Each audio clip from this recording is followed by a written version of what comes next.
பிதா குமாரன் பரிசுத்தாவின் நாமத்தினாலே ஆமென். ஜெபம் செய்வோம். நல்ல ஆண்டவரே, இந்த ஆஸ்வதிக்கப்பட்ட இந்த ஒரு நாள் காலை வேலைக்காக நன்றி செலுத்துகிறோம். ஆண்டவரே, இந்த ஆராத வேளையில் நம்முடைய எழுந்தருள் எங்கள் மத்தியிலிருந்து எங்களை ஆசீர்வதிக்க மன்றாடுகிறோம். நீர் பேசும், நாங்கள் கேட்கிறோம். இரமனேசும் ஜெபிக்கிறோம் நல்ல பிதாவே, ஆமேன். கிறிஸ்துக்குள் பிரியமானவர்களே, ஆராதனைக்கு ஆரம்பமாக நாம் அனைவரும் இணைந்து கிறிஸ்தவை பாமால் 367வது பாடலை நாம் பாடுவோம். ஆண்டவா பிரசன்னமாகி ஜீவன் ஊதி உயிர்ப்பியும் என்ற பாடலை நாம் இணைந்து பாடுவோம்.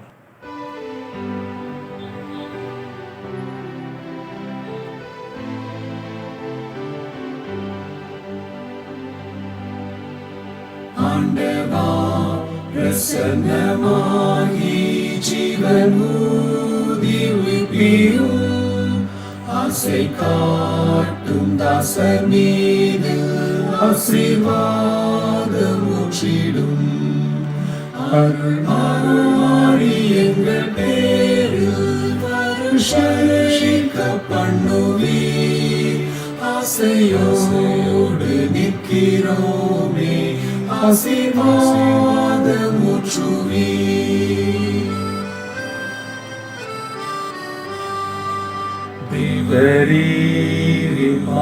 தண்டை அவளோடு கூடினோம். உந்தன் திவ்ய அபிஷேகம் நம்பினாடி அண்டினோம். அருள்மாறி எங்கள் பேரில் வருஷிக்க பண்ணுவீர். ஆசையோடு நிற்கிறோமே, ஆசீர்வாதம் ஊற்றுவீர். ஆண்டவா மெய் பக்தர் செய்யும் வேண்டுகோளை கேட்கிறீர். அன்பின் சுவாலை எங்கள் நெஞ்சில் இன்று மூட்டி நிற்கிறீர். அருள் மாறி எங்கள் பேரில் வருஷிக்க பண்ணுவீர். ஆசையோடு நிற்கிறோமே, ஆசீர்வாதம் ஊற்றுவீர்.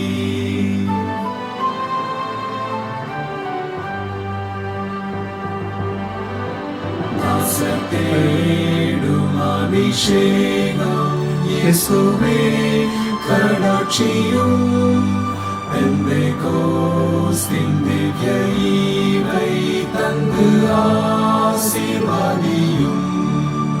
அருள் மாறி எங்கள் பேரில் வருஷிக்க பண்ணுவீர். ஆசையோடு நிற்கிறோமே, ஆசீர்வாதம் ஊற்றுவீர். ஆசீர்வாதம் ஊற்றுவீர்.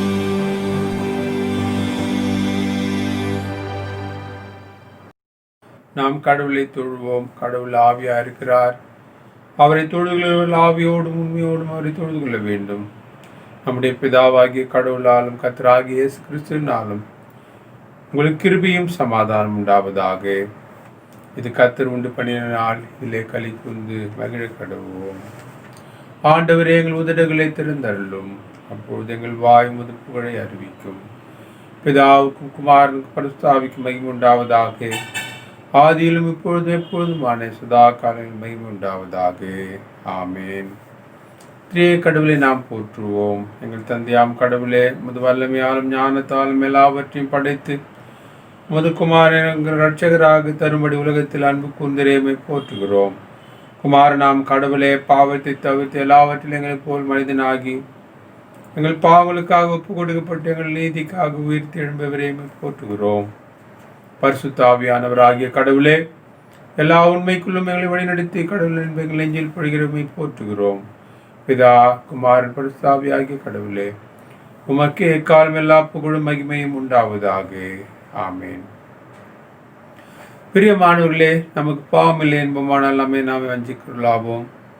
நமக்குள் உண்மை இல்லை. நமது பாவங்களை அறிக்கையிட்டால் பாவங்களை நமக்கு மன்னித்து எவ்வித அநீதியும் நீங்க நம்மை சுத்திகரிப்பதற்கு அவர் நம்பத்தக்க ஒரு நீதியும் உள்ளவர். கடவுள் ராஜ்யம் சமீபித்திருக்கிறது. மனம் திரும்பி நம்பிக்கை வையுங்கள். நமது பலவீனங்களுக்காக பரிதவிக்க முடியாத பிரதான ஆசாரி நமக்கு இராமல் எல்லா விதத்திலும் நம்மை போல் சோதிக்கப்பட்டும் பாவமில்லாத பிரதான ஆசாரி நமக்கு இருக்கிறார். ஆகையால் நாம் ஒழுங்காற்படியிட்டு மௌனமாக நம்மை நாமே சோதனை செய்வோம். சர்வ கடவுளிடத்தில் நாம் நமது பாவங்களை தாழ்மையோடு அறிக்கை செய்வோம். எங்கள் தந்தையாம் கடவுளே, நினைவினாலும் வார்த்தையினாலும் செய்கையினாலும் உமக்கு விரோதமாக பாவம் செய்திருக்கிறோம். முழு மனதோடு நாங்கள் உம்மை நேசிக்கவில்லை. எங்களிடத்தில் நாங்கள் அன்பு கூறுவது போல் அயலாரிடத்தில் நாங்கள் அன்பு கூறவில்லை. எங்கள் மேல் இரக்கமாயிருக்க வேண்டிக் கொள்கிறோம். எங்கள் பாவ அழுக்கை நீக்கி எங்களை சுத்திகரியும். எங்கள் குற்றங்களை விட்டுவிட எங்களுக்கு உதவி புரியும். எங்கள் ஆண்டவர் இயேசு கிறிஸ்துவின் மூலமாய் வேண்டிக் கொள்கிறோம் பிதாவே, ஆமேன். சர்வல்லமை மிகுந்த இரக்கமுள்ள ஆண்டவர் மன்னிப்பையும் பாவ நிவர்த்தியை நமக்கு கட்டளையிட்டருளி வாழ்க்கையை சீர்படுத்துக்கு ஏதுவான காலத்தையும் தமது பரிசுத்த ஆவியின் கிருபையும் தேற்றுதலை நமக்கு தந்தருள்வாராக. ஆமேன். ஆண்டவரை துதியுங்கள். ஆண்டவர் நாம் துதிக்கப்படுவதாக.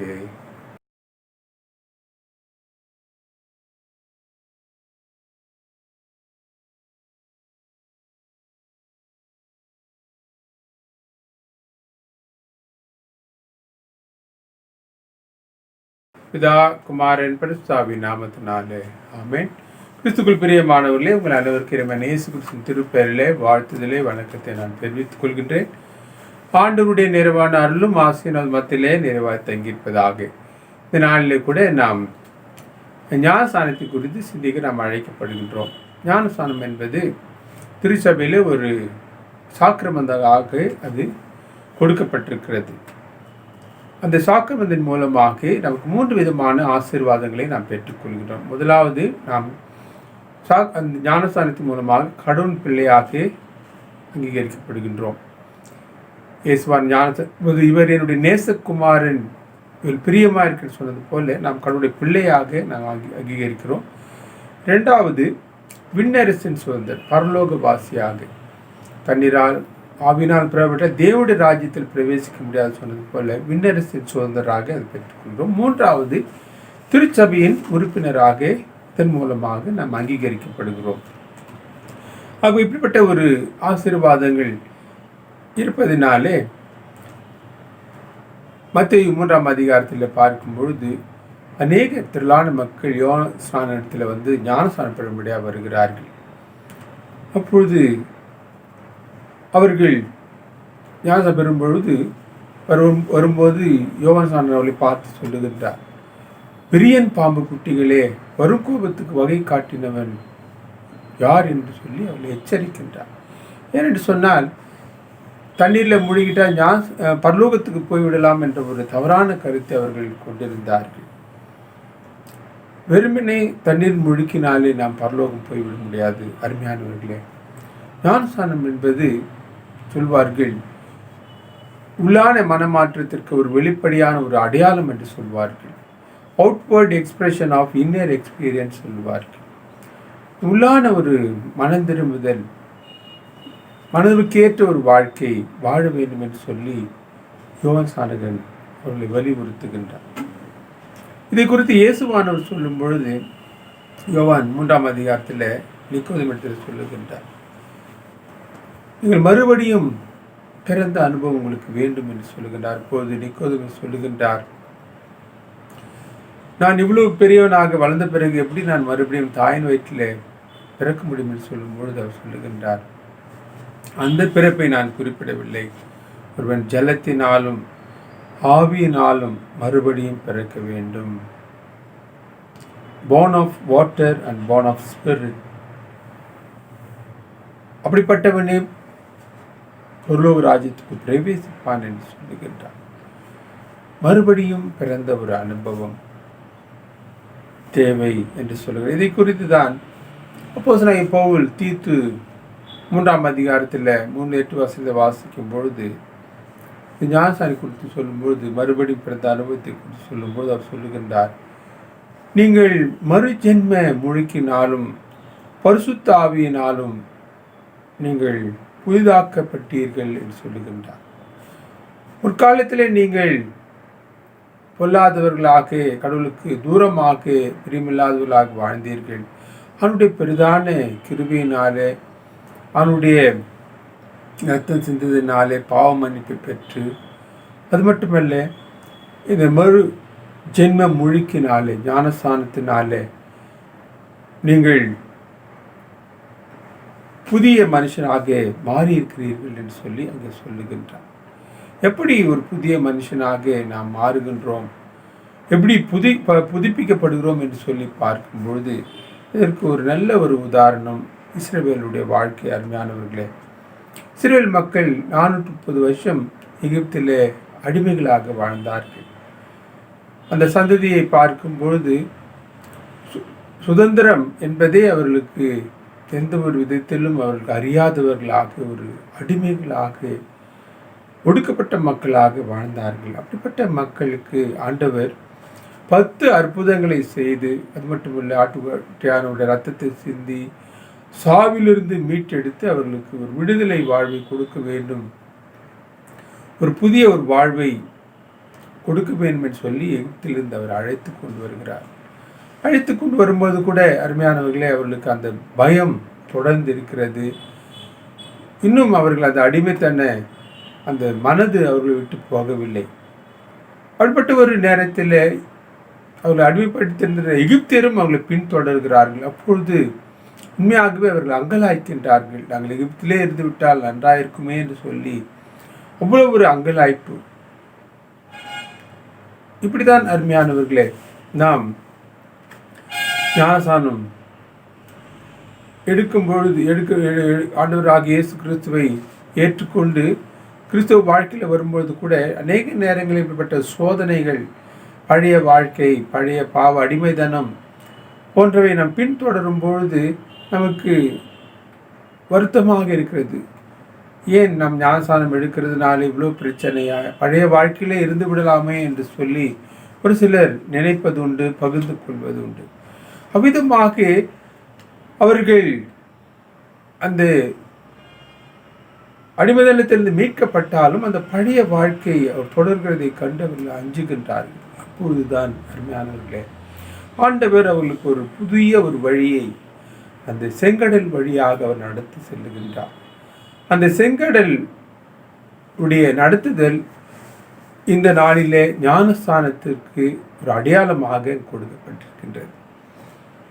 அந்த செங்கடலிலே அவர்கள் வெட்டாந்தரையை போல நடந்து வரும் பொழுது அவர்களை பின்தொடர்ந்த அந்த அடிமை தனமாகிய எகிப்து மக்களும் பின்தொடர்கிறார்கள். கடைசியில் அந்த அவர்கள் அடிமைப்படுத்தியிருந்த அந்த எகிப்துடைய அதிகாரங்கள், அந்த அனைத்தும் அங்கே செங்கடலிலே அழிக்கப்படுகிறது, மூழ்கடிக்கப்படுகிறது. இவர்கள் விடுதலையோடு ஒரு புதிய மனுஷனாக அந்த அடிமைதனத்தை அவர்கள் மறக்கத்தக்கதாக அவர்கள் புதிய மனுஷனாக கரையேறுகிறார்கள். அங்கேதான் அது சொல்லப்படுகிறது, இன்று கண்ட எகிப்தினை இனி காண்பதில்லை என்று சொல்லி அங்கே ஆண்டவர் அவர்களுக்கு சொல்லுகின்றார்.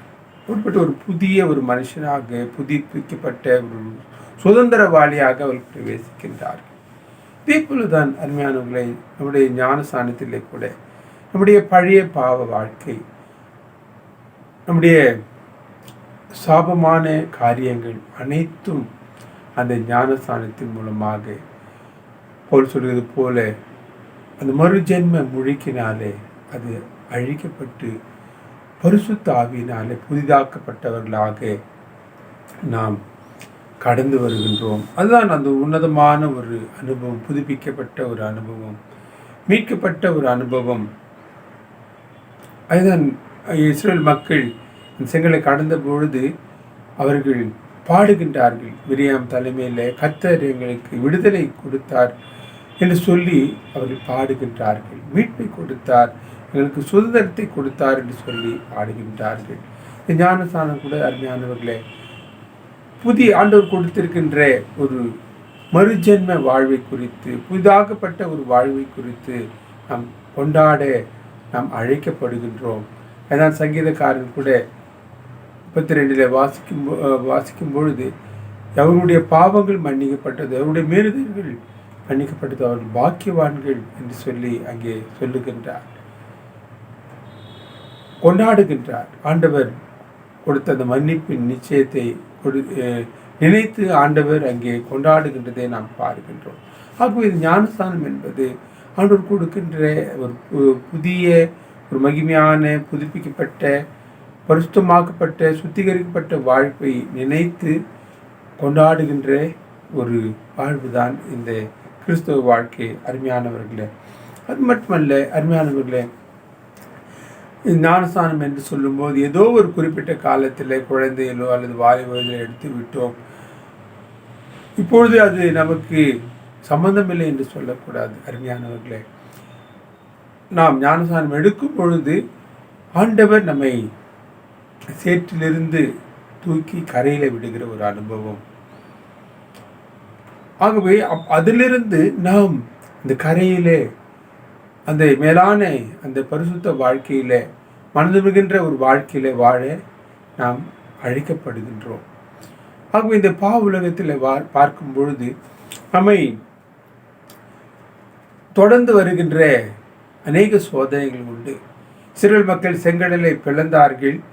அந்த எகிப்தினுடைய அடிமைதனம் அவர்கள் விட்டு ஒழிந்தாலும் அதன் பிறகு அவர்கள் அநேக சோதனைக்குள்ளாக நெருக்கங்களுக்குள்ளாக வந்தார்கள் என்று சொல்லி நாம் பார்க்கணும். அதே போல கூட அருமையானவர்களே, நம்முடைய ஜென்ம சுவாப பாவங்கள் சாபங்கள் ஞானஸ்தானம் அழிக்கப்பட்டாலும் ஒவ்வொரு நாளும் நாம் சந்திக்கின்ற சவால்கள், இந்த பாவ உலகத்தில் சந்திக்கின்ற அநேக விதமான சோதனைகளை நாம் மேற்கொள்ள நாம் அழைக்கப்படுகின்றோம். ஆகவே நாம் ஒவ்வொரு நாளும் அந்த மறுஜென்ம முழுக்கினாலே தூயாவியான புதிதாக்குறதுனால மறுரூபமாக்கப்பட வேண்டியது அவசியமாக இருக்கிறது. அதான் ஒரு பக்தன் சொல்கிறார், நாம் ஒவ்வொரு நாளும் நாம் பாவத்திற்கு செத்து நீதிக்கு பிழைக்கும்படியாக நாம் கடந்து வர அழைக்கப்படுகின்றோம். ஒவ்வொரு நாளும் ஆட்டுக்குட்டியான இரத்தத்தினால நாம் கழுவி சுத்திகரிக்கப்பட்டு தூயாவியானவரால் புதுப்பிக்கப்பட்டு ஒரு புது சிருஷ்டியாக நாம் வாழ நாம் அழைக்கப்படும். அப்போஸ்தலனாகிய பவுல் சொல்லும் பொழுது கிறிஸ்துவுக்குள் இருக்கிறவன் புது சிருஷ்டியாக இருக்கிறான்னு சொன்னது போல அப்படிப்பட்ட ஒரு புதிதான ஒரு வாழ்வை வாழ நாம் அழைக்கப்படுகின்றோம். அப்படிப்பட்ட ஒரு வாழ்விலே ஆண்டவர் நம்மோடு இடைப்படுகின்றவராக, நம்மோடு செயல்படுகின்றவராக, நம்மை பரவசப்படுத்துகின்றவராக, நம்ம மகிழ்ப்படுத்துகின்றவராக, நமது வாழ்வின் மூலமாக ஆண்டவர் மகிழ்ப்படுகின்றவராக இருப்பார் என்று சொன்னால் மிக ஒன்றுமில்லை. அருமையானவர்களே, ஆகவே இந்த ஞானஸ்தானம் என்பது ஆண்டவர் நமக்கு கொடுத்திருக்கிற ஒரு அருட்கொடை. இதன் மூலமாக நாம் கடவுளுடைய பிள்ளைகளாக, இரண்டாவது விண்ணுலகத்துக்குரியவர்களாக, மூன்றாவது திருச்சபை உறுப்பினராக மாற்றப்படுகின்றோம். ஆகவே இப்பட்ட ஒரு உன்னதமான ஒரு வாழ்வை நாம் ஒவ்வொரு நாளும் வாழ, அதை குறித்து நாம் ஆண்டவரை மையப்படுத்த கொண்டாட ஆண்டவர் நமக்கு துணை புரிவாராக. ஆமென். கர்த்தர் உங்களோடு இருப்பாராக, அவர் உமது ஆவியோடு இருப்பாராக. ஜெபம் செய்வோம். கர்த்தாவே எங்களுக்கு இறங்கும், கிறிஸ்துவே எங்களுக்கு இறங்கும், கர்த்தாவே எங்களுக்கு இறங்கும். பரமத்தில் இருக்கிற எங்கள் பிதாவே, உடைய நாமம் பரிசுத்தப்படுவதாக, உடைய ராஜ்யம் வருவதாக, உடைய சித்தம் பரமண்டலத்திலே செய்யப்படுவது போல பூமியிலையும் செய்யப்படுவதாக. அன்றன்றுள்ள எங்கள் அப்பத்தின் எங்களுக்கு தாரும். எங்களுக்கு விரோதமாய் குற்றம் செய்கிறவர்களுக்கு நாங்கள் மன்னிக்கிறது போல எங்கள் குற்றங்களை எங்களுக்கு மன்னியும். எங்களை சோதனைக்குள் பிரவேசிக்க பண்ணாமல் தீவிர ரட்சித்துக் கொள்ளும். ராஜ்யம் வல்லமையும் மகிமையும் என்றென்றைக்கும் உடையவர்களே. ஆமேன். ஆண்டவரே, உமது இரக்கத்தை எங்களுக்கு காண்பியும், உமது ரட்சிப்பை எங்களுக்கு அருளி செய்யும். ஆண்டவரே, எங்களை ஆளுபவர்களை வழிநடத்தும், அவர்களுக்கு பரத்திலிருந்து வரும் ஞானத்தை கொடுத்தருளும். உம்முடைய பணிவிடைக்காரருக்கு நீதியை தருப்பியும், நீர் தெரிந்து கொண்ட ஜனத்தை சந்தோஷப்படுத்தும். ஆண்டவரே, உமது ஜனத்தை ரட்சியும், உமது சுதந்திரத்தை ஆசீர்வதியும். ஆண்டவரே, எங்கள் காலத்தில் சமாதானத்தை தந்தருளும். தேவரீர் அல்லாமல் உலகத்தை ஆளுவர் வேறொரும் இல்லை. கடவுளே, எங்கள் இருதயங்களை சுத்திகரியும், உடைய பரிசுத்த ஆவியை எங்களிடத்திலிருந்து எடுத்துக்கொள்ளாதேயும். ஜெபம் செய்வோம். மகா கிருபை இருக்கும் நல்ல ஆண்டவரே, இந்த ஆசீர்வதிக்கப்பட்ட இந்த ஓய்வு நாள் கால வேலைக்காக நன்றி செலுத்துகிறோம் சுவாமி. ஆண்டவரே, ஞானஸ்தானம் என்ற ஒரு சாக்கிரங்களை கொடுத்து அதன் மூலமாக எங்களை ஒரு பிள்ளைகளாகவும் பின்னரசு சுதந்திராக திருச்சபையின் உறுப்பினராகவும் எங்களை அங்கீகரித்திருக்கிறேன் நன்றி செலுத்துகிறோம். ஆண்டவரே ஒரு மறுபடியும் பிறந்த அனுபவத்தோடு ஆண்டவரே வாழ கத்த உதவி செய்வீராக. யோவான் சொன்னது போல ஆனந்த கேட்ட கனிகளை நான் கொடுக்க உதவி செய்யும். அது மட்டுமல்ல சுவாமி, அப்போது போல் சொன்னது போல ஆண்டவரே மறு ஜென்ம மொழிக்கினாலும் பரிசுத்த ஆவியினாலும் ஆண்டவரே தூய்மையாக்கப்பட்ட மக்களாக ஒவ்வொரு நாளும் சுவாமி அப்படிப்பட்ட ஒரு ஆண்டவரே தூய்மையாக்கப்பட்ட ஒரு அனுபவத்தோடு பாவத்திற்கு மறித்து நீதிக்கு பிழைக்கும்படியாக இரத்தத்தினால் ஒவ்வொரு நாளும் சுத்திகரித்து புது படைப்பாகும்படியாக கத்த உதவி செய்வீராக. அதன் மூலமாக கிடைக்கின்ற ஆண்டவரே அந்த விடுதலை வாழ்வை சங்கீதக்காரர் சொன்னது போல ஆண்டவரே என்னுடைய மீறுதல் மன்னிக்கப்பட்டது, என்னுடைய பாவங்கள் மூடப்பட்டது, அவன் பாக்கியவான் சொன்னதிலே அதுபோல ஆண்டவரே அந்த மன்னிக்கப்பட்ட நிச்சயத்தோடு நாங்கள் உடைய நாமத்தை மையப்படுத்த ஆண்டவரே போற்ற துதிக்க கத்த உதவி செய்ய சுவாமி. ஆராதனை கலந்து கொண்டு ஒவ்வொருவரையும் ஆசீர்வதியும். நல்ல சரி சுகத்தை வெள்ளத்தாரும் குழந்தைகளுக்கு வேண்டிய நல்ல சுகத்தை கட்டளிடும். படிக்கின்ற பிள்ளைகளுக்கு படிப்பின் வரத்தை கட்டளிடும். வாலிப பிள்ளைகளுக்கு மேற்படிப்பு, வேலை வாய்ப்பு, திருமண காரியங்களை பொறுப்படுத்திக் கொள்வீராக. உத்தியோகத்தில் தொழில் செய்கிறவர்கள், கூலி வேலை செய்கிறவர்கள், வியாபாரம் செய்கிறவர்கள், வேலை இல்லாதோர், கஷ்டப்படுவோர், கடன் தொழிலுக்கு வேண்டிய கிருபிலை தாரும். சுகத்தையும் பலவீனருக்கு பலத்தையும் கட்டளிடும் சுவாமி. கொரோனா வைரஸினால் பாதிக்கப்பட்ட மக்களுக்கு வேண்டிய ஆண்டவரே விடுதலை கட்டளிடுவீராக. அவர்களுக்கு உதவி செய்கிற மருத்துவர்கள், செவிலியர்கள், காவல்துறையினர், அதிகாரிகள் ஒவ்வொருவரையும் நீர் ஆசீர்வதியும். அதே போல சுவாமி ஆண்டவரே தேசத்தினுடைய அதிபதிகளுக்காக தலைவர்களுக்காக ஜெபிக்கின்றோம். கர்த்தர் பரத்திலிருந்து ஒரு ஞானத்தை கொடுத்து தேசத்தை சமாதான முறையில் ஆண்டவரே நீதியுடன் ஆண்டவரே அனைவரையும் ஏற்றுக்கொள்கிற மனப்பக்குவத்தோடு வழிநடத்த கர்த்தர் உதவி செய்ய சுவாமி. எல்லா விதமான ஆண்டவரே அந்த கிரியைகளுக்கும் இக்கட்டுகளும் நாசமோசத்துக்கும் மறைத்துக் கொள்ளும். தொடர்ந்து நம்முடைய கிருபைக்கு ஒப்படுக்கிறோம். காத்துக்கொள்ளும், பலப்படுத்தி இயேசு நல்ல பிதாவே, ஆமேன். நமது ஆண்டவராகிய இயேசுவின் கிருபையும் பிதாவாக தேவனுடைய அன்பும் பரிசுத்த ஆவியானுடன் நேய்க்கமும் பாதுகாவல் வழிநடத்தல் நம் அனைவரோடும் குடும்பங்களோடும் சதாக்கள் திகழ்த்துவதாக. ஆமேன். நாத்துமாவே கத்தரை ஸ்தோத்திரி, உடமே பசுநாமத்தை ஸ்தோத்திரி. நாத்துமாவே கத்தரை ஸ்தோத்திரி, கர்த்தர் செய்த சகல உபகாரங்களை மறவாதே. ஆமேன். கர்த்தர் உங்களோடு இருப்பாராக, அவர் ஆவியோடு இருப்பாராக. கர்த்தருடைய சமாதானம், சந்தோஷம், சுகம், ஜீவன் நம் அனைவரோடும் இருப்பதாக. ஆமேன்.